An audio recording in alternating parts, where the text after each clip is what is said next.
Here we are in Ibispaint X, and in this video, I'll show you how to create realistic rain using Ibispaint X. This is the image I selected for the project. You'll find the download link in the description. As you can see, I've separated the subject from the background. That's mainly to make the rain appear both in the background and in the foreground. Now let's create a new layer like this and select the Pointillism 1 brush. It's a default brush, so everyone should have it. Start painting like this. It already gives the effect of small raindrops on the image.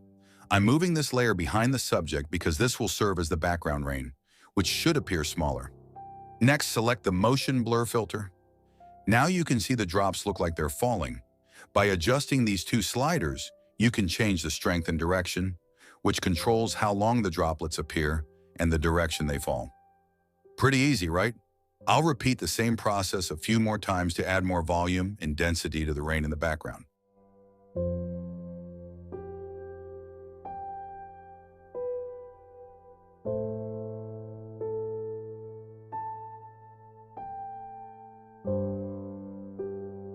Now that looks perfect. Next, we need to add raindrops in the foreground. So let's paint more drops. But this time, I'm zooming in to make them appear larger.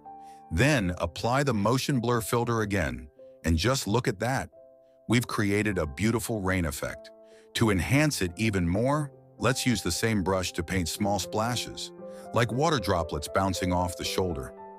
Don't make them too uniform. Keep them uneven for a more natural and realistic look.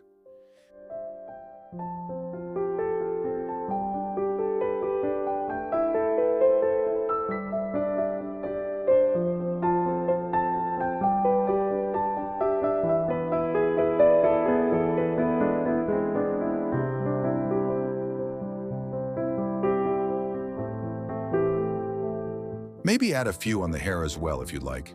And that's how I create rain effects in Ibispaint X. Always remember, use small droplets in the background and larger ones in the foreground.